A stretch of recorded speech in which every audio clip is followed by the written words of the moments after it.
मौलाना तौकीर रजा को देर रात ले जाया गया। अज्ञात स्थान पर मौलाना तौकीर रजा को शिफ्ट किया गया है। पहले परिषद के घर हाउस अरेस्ट पर थे तौकीर, लेकिन अब जानकारी ये है कि उन्हें एक बार फिर से शिफ्ट किया गया है।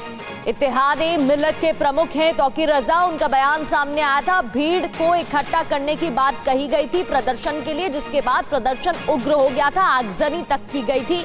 पुलिस का आरोप है कि कई पुलिसकर्मी घायल तक हो गए, पत्थरबाजी की गई थी। सवाल तो ये भी है कि क्या ये पहले से ही प्लानिंग प्लॉटिंग के साथ हुआ? इतने सारे लोग एक साथ इकट्ठे हुए और पत्थरबाजी की गई।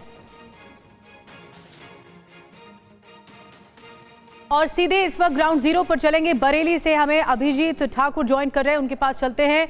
अभिजीत, इस पूरे मामले पर 172 से ज्यादा सीसीटीवी कैमरे जो लगे हुए थे, इनको खंगाला जा रहा है, इन्वेस्टिगेशन की जा रही है कि कौन कौन वो उपद्रवी शामिल थे।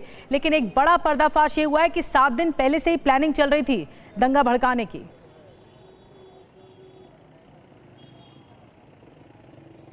जी बिल्कुल, जैसी जानकारी सामने आ रही है कि मौलाना तौकीर रजा ने 7 दिन पहले यानी 21 तारीख को ही इस बात का आह्वान किया था कि शुक्रवार को यानी आने वाले जुम्मे को वो नमाज पढ़ने के लिए जाएंगे और उसके बाद जो इस्लामिया इंटर कॉलेज है उसके मैदान में धरना प्रदर्शन होगा और वहाँ से आगे का कार्यक्रम यानी कि जो ज्ञापन देने की बात थी कलेक्ट्रेट तक, उसकी घोषणा जो है वो 21 तारीख को ही कर दी गई थी। और उसके बाद से लगातार लोगों को व्हाट्सएप मैसेजेस के माध्यम से, सोशल मीडिया के माध्यम से इसमें शरीक होने के लिए, शामिल होने के लिए तैयार किया जा रहा था। उसके अलावा अगर हम बात करें तो जो आईएमसी उनकी पार्टी है उसके 4-5 और पदाधिकारी, जिसमें कि जिलाध्यक्ष, प्रवक्ता, तमाम लोग शामिल हैं, वो इस मूवमेंट को आगे बढ़ा रहे थे। वो गलियों में जा रहे थे, आबादी के बीच जा रहे थे और लोगों को इस बात के लिए तैयार कर रहे थे कि जो प्रदर्शन तय हुआ है उसमें वो ज़्यादा से ज़्यादा संख्या में शरीक हो। तो वो एक दिन की बात नहीं है और पुलिस भी अब अपनी जाँच इसी एंगल से कर रही है। क्या एक बड़ी साजिश थी ये? प्रदर्शन के नाम पर हुड़दंग और उपद्रव करने की योजना 1 हफ्ते पहले बना ली गई थी और यही कारण है कि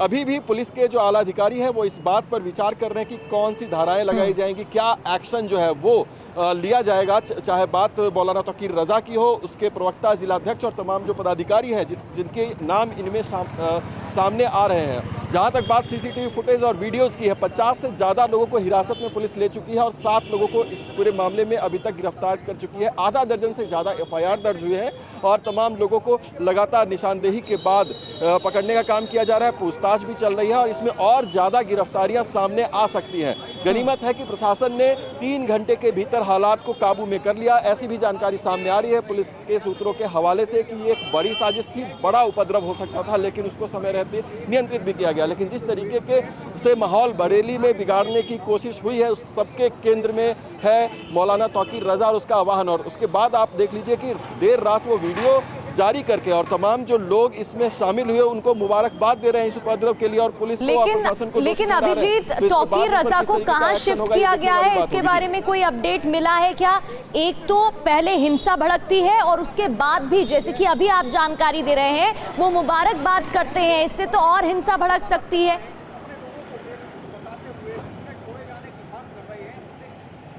निश्चित तौर पर, और यही वजह है कि बरेली शहर से बाहर उनको एक अनडिस्क्लोज्ड लोकेशन पर शिफ्ट किया गया है। फिलहाल वो पुलिस हिरासत में, हाउस अरेस्ट जैसी स्थिति में उनको रखा गया है। गिरफ्तारी अभी तक नहीं बेशक दिखाई गई है, लेकिन तमाम इस प्रदर्शन के केंद्र में वो हैं और उनके बयान से ही लोग भड़के। वो खुद बेशक इस्लामिया इंटर कॉलेज तक नहीं पहुंच सके। अपने वीडियो में उन्होंने कहा कि उन्हें हाउस अरेस्ट किया गया था तो वो खुद नहीं पहुंचे, लेकिन भीड़ जो भड़की, उनका यही मानना था कि चूंकि मौलाना ने आह्वान किया था और वो खुद नहीं पहुंचे, उसके बाद भीड़ अपने मर्जी से पहले इस्लामिया जो ग्राउंड है उसकी तरफ जाने की कोशिश करती है और वहां से मार्च करती है। इस वक्त मैं नोवेल्टी चौराहे पर मौजूद हूं, जहां पर कल आंसू गैस के गोले छोड़ने पड़े पुलिस को भीड़ को नियंत्रित करने के लिए। यहाँ से चंद मीटर ठीक है अभिजीत, हालात अभी तेजी से सामान्य की ओर बढ़ रहे हैं और हम देख सकते हैं पुलिस छावनी में तब्दील है ये पूरा इलाका। पैरामिलिट्री फोर्स भी वहां पर मौजूद है ताकि शांतिपूर्ण हालात रहें। आऊंगी मैं अभिजीत आपके पास। बरेली के ताज़ा हालात हम आपको लगातार बता ही रहे हैं। अब आपको दिखाते हैं तस्वीरें जुमे की नमाज के बाद आई लव मोहम्मद पर शुरू हुई जंग की। आई लव मोहम्मद वाला विवाद जो यूपी के कानपुर से शुरू हुआ था, शुक्रवार को जुमे के दिन बरेली पहुंच गया। वहां एक तरफ पुलिस थी और दूसरी तरफ उपद्रवी थे। पुलिस ने हालात पर काबू पाने के लिए लाठीचार्ज किया, उपद्रवियों को दौड़ा दौड़ा कर पीटा गया। ये तस्वीरें देखिए किस तरह से लोग भागते हुए दिख रहे हैं क्योंकि पुलिस लाठीचार्ज कर रही है। यहाँ पर डटे हुए थे, प्रोटेस्ट कर रहे थे। इसके अलावा उग्र भी हो गई भीड़, पत्थरबाजी भी करने लगी। और लोग फिर इधर उधर भागने लगे। भीड़ को तितर बितर करने के लिए, हटाने के लिए पुलिस ने बड़ा एक्शन लिया, लाठीचार्ज किया।